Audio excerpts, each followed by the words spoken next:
ప్రభునందు ప్రియమైన దేవుని సంగమా, ప్రియ దేవుని బిడ్డలారా, బాగున్నారా? మేల్కొండి. యూట్యూబ్ పరిచయలో, ఈ మొబైల్ పరిచయలో పాల్గొని దేవుని మాటలు విని ఆత్మీయ మేలు, ఆత్మీయ దీవెన, ఆశీర్వాదాలు పొందాలని ప్రభు పేరట, ప్రభు నామములో మనం చేస్తూ ఉన్నారు. పిల్లరా, మరి ఈ 2026వ సంవత్సరంలో దేవుడు మంచి వాగ్దానాన్ని దేవుడు మనకు తెలియజేస్తూ ఉన్నాడు. యోబు భక్తుని ద్వారా దేవుడు మనతో మాట్లాడుతున్నాడు. నేను నా కన్నులతో నిబంధన చేసుకున్నాను. సహోదరా, సహోదరి, ప్రియా దేవుని పిల్లలారా, మనము మన కన్నులతో నిబంధన చేసుకునే వారముగా మనం ఉంటే పరిశుద్ధాత్మ దేవుడు మనల్ని బలపరుస్తాడు.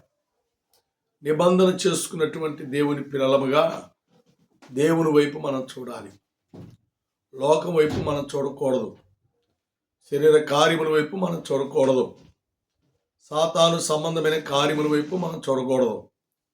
దేవుని వైపు మనం చూచేవారముగా మనం ఉంటే పరిశుద్ధాత్మ దేవుడు మనల్ని బలపరుస్తాడు. ఆయన తట్టు మనం చూడాలి. అదే మోషేతో, అహరోనుతో దేవుడు మాట్లాడే శ్రేష్టమైన మాట. మరి నిన్న పురాతన కాలంలో మనము దేవుని వాక్యం ద్వారా మనం చూచాం. నిర్గమకాండం 14వ అధ్యాయం 13వ వచనంలో, అందుకు మోషే, భయపడుకుడి, యెహోవా మీకు నేడు కలుగు చేయు రక్షణను మీరు ఊరక నిలుచుండి చూడుడి. ఆయన కలుగు చేయు రక్షణ మీరు ఊరక నిలుచుండి చూడండి.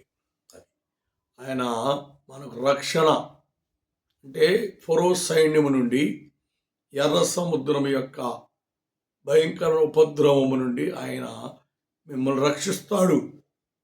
రక్షించే దేవుడై ఉన్నాడు. ఇలా ముందు మరణం కనబడుతుంది, వెనక కూడా మరణం కనబడుతుంది. ఏంటో తప్పుకోలేము. ఇక రక్షణ లేదు అనేటువంటి పరిస్థితుల్లో ఇజ్రాయేలు ప్రజలు అందరూ ఉన్నారు. అందుకనే మోషేతో దేవుడు మాట్లాడుతున్నాడు. మోషే, వారందరినీ ఊరకు ఉండి నిల్చుండి చూడండి అని చెప్పు. భయపడొద్దు, ఎందుకంటే రక్షణ మీ ముందుంది. ఎంత శ్రేష్టమైన మాట అండి. నిజమే. ఎంతమంది మన మీద దండి ఎత్తి వచ్చినా దేవుడు మన పక్షం ఉండగా మనం ఎందుకు భయపడతాం? అదే అంటాడు 91వ కీర్తనలో శ్రేష్టమైన మాట. నీ కుడి ప్రక్కన 1000 మంది కూలినను, నీ ఎడమ ప్రక్కన 10,000 మంది కూలినను అపాయము నీ యొద్దకు రాదు. ఎందుకంటే నువ్వు కనులారా చూచుచుండగా ఈ కార్యాలన్నీ దేవుడు చేస్తూ ఉన్నాడు. కాబట్టి ఇజ్రాయెల్ ప్రజలారా, భయపడబాకండి. దేవుడు వాగ్దానం ఇచ్చి మనల్ని తీసుకొస్తున్నాడు. వాగ్దానం ఇచ్చి నన్ను నాయకుడిగా పెట్టి మిమ్మల్ని అందరూ తీసుకురామన్నాడు. కాబట్టి మీరు ఏమాత్రం కూడా భయపడద్దు. ధైర్యంగా ఉండండి, విశ్వాసములో ఉండండి, స్థిరులుగా ఉండండి, స్థిరత్వము కలిగి ఉండండి, ప్రార్థనా జీవితము కలిగి ఉండండి. దేవుడు మిమ్మల్ని నిశ్చయముగా బలపరచువాడై ఉంటాడు అని దేవుని వాక్యము ద్వారా దేవుడు మనకు జ్ఞాపకం చేస్తున్నాడు. కాబట్టి దేవుడు మనకు తోడి ఉంటే రక్షణ మనతో ఉన్నట్టే. ఏ కీడు రానివ్వడు, ఏ అపాయము రానివ్వడు, ఏ శోధన, ఏ శ్రమలు రానివ్వడు. ఆయన మనకు చాలిన దేవుడిగా ఉండి మనల్ని నడిపిస్తాడు. కాబట్టి మనము దేవుని యందలి విశ్వాసము కలిగి మనము జీవిస్తే ఆయన మనల్ని కాపాడు. అందుకని 91వ కీర్తనలో చక్కని మాట అంటాడు, వేటగాని ఊరిలో నుండి ఆయన నిన్ను రక్షిస్తాడు. అంత మాత్రమే కాదు, రాత్రి వేళ కలుగు భయముకైనను, చీకటిలో సంచరించు తెగులుకైనను నీవు భయపడకుందువు. కారణం ఏంటి అంటే ఆయన మనతో ఉన్నాడు. మనము ఆయనను చూచువారముగా ఉన్నాం. ఆయనను చూస్తూ మనము ప్రయాణం చేస్తున్నాం. ఆయన చూస్తూ సత్య మార్గములో, జీవ మార్గములో, పర సంబంధమైన ఆత్మ మార్గములో మనం నడుస్తున్నాము. కాబట్టి వేటగాని ఊరిలో నుండి ఉచ్చుల నుండి దేవుడు మనల్ని రక్షిస్తాడు. ఆయన మనలను విడిపిస్తాడు. నాశనకరమైన తెగులు రాకుండా ఆయన మనలను రెక్కలతో కప్పుతాడు. ఎప్పుడంటే ఆయనను మనం చూసినప్పుడు ఇజ్రాయేల్ ప్రజలు మోషే భక్తుడు చెప్పినట్లుగా, అహరోను చెప్పినట్లుగా దేవుని చూస్తూ ఉన్నారు. కాబట్టి ఎన్ని తెగుళ్ళు ఐగుప్తి మీద వచ్చినా, ఎన్ని ఉగ్రతలు ఐగుప్తి దేశం మీదకి దేవుడు పంపించినా ఇజ్రాయేల్ ప్రజలకు ఏ హాని కలగకుండా దేవుడు కాపాడాడు. ఏ హాని రాకుండా దేవుడు సంరక్షించాడు. ఏ హాని మన యొద్దకు, మన సమీపానికి రాకుండా దేవుడు క్షేమముగా మనల్ని ఉంచాడు. కాబట్టి మనల్ని మనం దేవునికి అర్పించుకుందాం. మనల్ని మనము దేవునికి సమర్పణ చేసుకుందాం. దేవుని చిత్తానుసరమైన జీవితంలో మనము జీవించి ఆత్మీయ మేలు, ఆత్మీయ దీవెన, ఆశీర్వాదాలు మనం పొందుకోవాలని ప్రభు పేరట, ప్రభు నామములో నేను మీకు మనవి చేస్తూ ఉన్నాను. కాబట్టి ప్రభునందు ప్రియులారా, మనల్ని మనము దేవునికి అర్పించుకుందాం. మనల్ని మనము దేవునికి సమర్పణ చేసుకుందాం. దేవుని చిత్తానుసరమైన జీవితంలో మనము జీవించి నిత్య రాజ్యానికి, పరలోక రాజ్యానికి వారసులుగా దేవుని చిత్తానుసారమైన బిడ్డలముగా మనం ఉండాలి అని దేవుని వాక్యము ద్వారా దేవుడు మనకు జ్ఞాపకం చేస్తున్నాడు. కాబట్టి మనల్ని మనము దేవునికి అర్పించుకొని, మనల్ని మనము దేవునికి సమర్పణ చేసుకొని, దేవుని తట్టు చూస్తూ మనం ప్రయాణం చేస్తే భయంకరమైన ఎర్ర సముద్రమును 2 పాయలుగా చేసి ఆరిన నేల మీద నడిపించినట్లుగా దేవుడు నిన్ను నడిపిస్తూ ఉన్నాడు, నిన్ను బలపరుస్తూ ఉన్నాడు. ఎప్పుడంటే ఆయన వైపు నువ్వు చూడాలి. అదంటాడు చక్కని మాట. చాలా శ్రేష్టమైన మాటను దేవుడు మనకు జ్ఞాపకం చేస్తున్నాడు.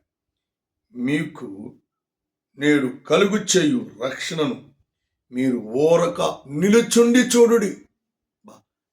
ఊరక నిలుచుండి చూడండి. మీరు చూస్తూ ఉండగానే ఎంత అద్భుతం, ఎంత అద్భుతం. ఆమేన్, హల్లెలూయా.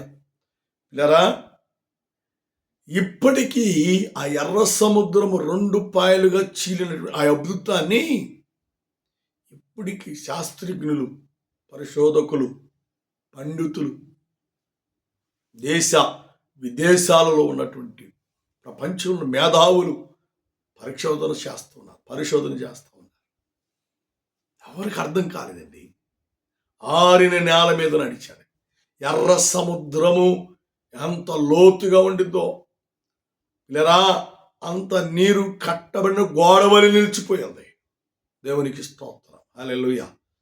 40 లక్షల కాలు బలము, వారితో ఉన్న పశువులు, వారితో ఉన్న గొర్రెలు, మేకలు, జంతువులన్నీ అదే మార్గం నడుచుకుంటూ వచ్చినాయండి. ఊరక నిలుచుని చూడండి. ఆయన ఏం చేస్తాడో మీరు గ్రహించండి.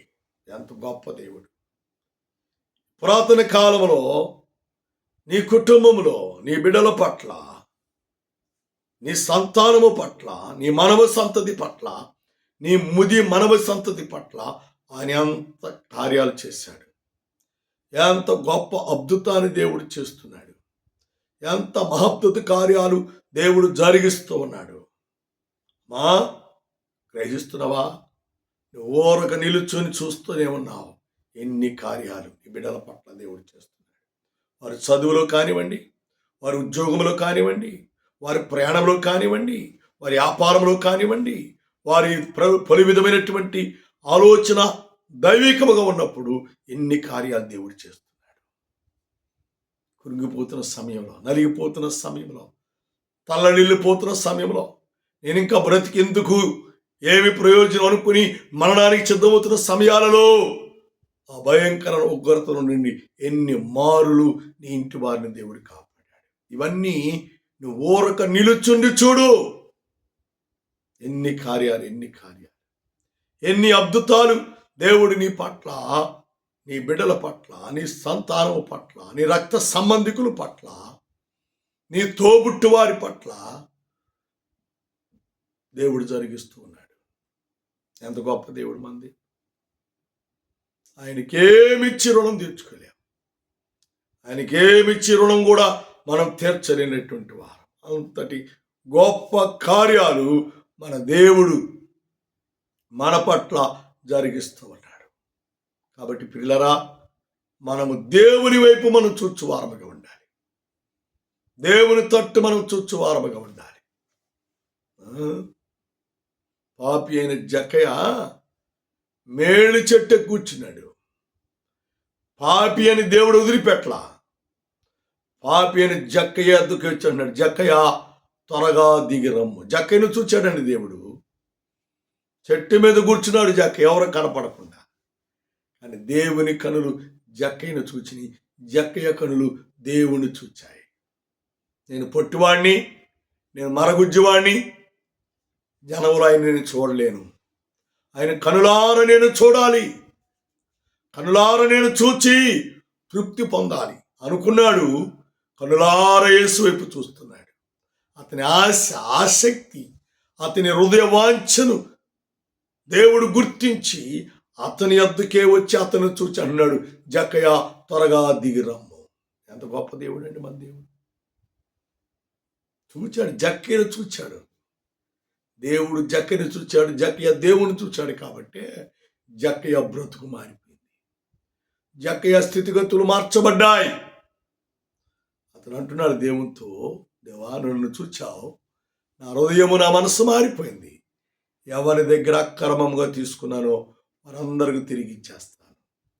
యేసయ్య నిన్ను చూస్తే, యేసయ్య నిన్ను చూస్తే నీ స్థితిగతులన్నీ మారిపోతాయి. నీ దరిద్రత పోతుంది, నీ భయంకరమైనటువంటి బలహీనతలు పోతాయి, నీ వ్యాధులు పోతాయి, నీ రోగాలు పోతాయి. ప్రతి విధమైన కీడు పోయి దేవుని చేత నువ్వు ఆశీర్వదించబడతావు. అది ఎప్పుడంటే నువ్వు ఓరక నిలుచుండి చూడాలంతే. అలా నువ్వు చేయగలిగితే పరిశుద్ధాత్మ దేవుడు నిన్ను బలపరుస్తాడు.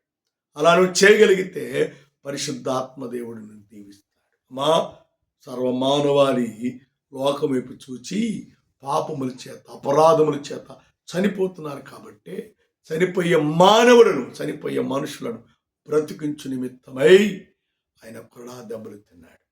ఆయన రూపమును, ఆకారమును కోల్పోయాడు. నిన్ను బాగు చేయ నిమిత్తమై ఆయన దెబ్బలు తిన్నాడు. నీ గాయమును తగ్గించే నిమిత్తమై ఆయన రక్తమును చిందించాడు. అమ్మా, ఆయన వైపు నువ్వు చూస్తే నీ బ్రతుకంతా మారిపోయింది. నీ స్థితిగతులన్నీ మారిపోతాయి. యేసు వైపు చూస్తే దేవుడు నిన్ను దీవిస్తాడు, దేవుడు నిన్ను ఆదరిస్తాడు, ఆశీర్వదిస్తాడు. ఆయన వైపు చూస్తావా? ఆయన తట్టును చూస్తావా? అలా చూస్తే ఎర్ర సముద్రమును చీల్చిన దేవుడు, ఫరో సైన్యాన్ని నీళ్ళలో ముంచివేసిన దేవుడు, అమ్మా జక్కయ్యను చూచి జక్కయ్య స్థితిగతులు మార్చిన దేవుడు పురాతన కాలంలో నిన్ను చూస్తున్నాడు, నీ పరిస్థితులు చూస్తున్నాడు. ఎర్ర సముద్రం అంటే ఉపద్రవములను ఆయన చాలా సింపుల్గా, చాలా ఈజీగా ప్రక్కకి నెట్టి వేస్తున్నాడు. ఎర్ర సముద్రమును చీల్చినట్టుగా అవన్నీ ప్రక్కకి నెట్టి వేసి నీకు క్షేమాన్ని కలుగు చేస్తున్నాడు, నీకు సంతోషాన్ని కలుగు చేస్తున్నాడు, నీకు సమాధానం కలుగు చేస్తున్నాడు, నీకు ఆనందాన్ని కలుగు చేస్తున్నాడు, నీకు ఆశీర్వాదం కలుగు చేస్తాడు. ఎప్పుడంటే సిలువలో 3 మ్రేకుల మధ్య యాలాడుతున్నటువంటి ఆ యేసు క్రీస్తు వారిని నువ్వు చూచినట్లయితే నీ జీవితాన్ని దేవుడు ధన్యకరముగా మార్చివేసి ఆశీర్వదిస్తాడు. పాప జీవితము నుండి, శాపకరమైనటువంటి ఐగుప్తి నుండి ఆశీర్వాదకరమైన పాలు తెనులు ప్రవహించే దేశానికి దేవుడు నిన్ను తీసుకువెళ్తాడు. ఎర్ర సముద్రం లాంటి సమస్యలు ఎదురైనా, ఎర్ర సముద్రం లాంటి అడ్డుబండలు ఎదురైనా వాటిని దేవుడు తొలగించి పాలు తెనులు ప్రవహించే దేశమునకు దేవుడిని తీసుకెళ్తాడు. దేవుని వైపు చూస్తే ఆ ఆశీర్వాదాలను దేవుడిని కనుగొనిస్తాడు. అటు కృప, అట్టి సమాధానం మీరందరూ పొందుకొని దేవుని రాజ్యానికి వారసులు కావాలని ప్రభు పేరట, ప్రభు నామములో మనవి చేస్తున్నాను. ప్రార్థన చేద్దాం. కృపామయుడ, ప్రేమికులు మా తండ్రి, ఇంతవరకు మీరు మాతో ఉన్నారు, మా మధ్య ఉన్నారు. అందుకే నీకు వందనాలు. యుక్తమైన వాక్యానికి నీరు కట్టండి. వాక్యానుసరముగా జీవించినట్లుగా, నీ తట్టు చూచినట్లుగా ఈ బిడ్డలు మనోనేత్రములు తెరవండి, దీవించి ఆశీర్వదించమని, తోడుగా ఉండమని యేసుని అడుగుచున్నాము తండ్రి. ఆమేన్, ఆమేన్, ఆమేన్. పిల్లరా, ఈ పరిచర్య కొరకు, సంఘాల కొరకు, సంఘములో జరిగే ప్రతి క్రమకూడి కొరకు మీరందరూ ఈ అనుదిన ప్రార్థనలు జ్ఞాపకం చేసుకోండి. నూతన ఆత్మలను మందిరానికి నడిపించినట్లుగా, సంఘానికి దేవుడు తీసుకువచ్చినట్లుగా, సంఘములు ఆశ్చర్యకార్యములు, అద్భుత కార్యములు, సూచక్రియలు దేవుడు జరిగించినట్లుగా మీ అందరి ప్రార్థనలు మీరందరూ గుర్తుపెట్టుకొని ప్రార్థన చేయాలని, మీ కొరకు, మీ కుటుంబం కొరకు, మీ పిల్లల కొరకు మేము అనుదిన ప్రార్థనలో, ఉపవాస ప్రార్థనలో మేము ప్రార్థన చేస్తున్నాం. అటు కృప, అటు సమాధానం దేవుడు నీకు దయచేయునుగాక. ఆమేన్, ఆమేన్. తండ్రి దయ, కుమారుని ప్రేమ, పరిశుద్ధాత్మ సహవాస సంబంధము ప్రార్థించిన ప్రతి విషయమునకును కూడిన మనందరికీ దేవాని మొరపెట్టు ప్రతి ఆత్మను సలపరిశుద్ధులకు ఆయన రాకడ వరకు తోడి నడిపించి, దీవించి, సంరక్షించి, ఆశీర్వదించి సహాయం చేయనుగాక. ఆమేన్, ఆమేన్.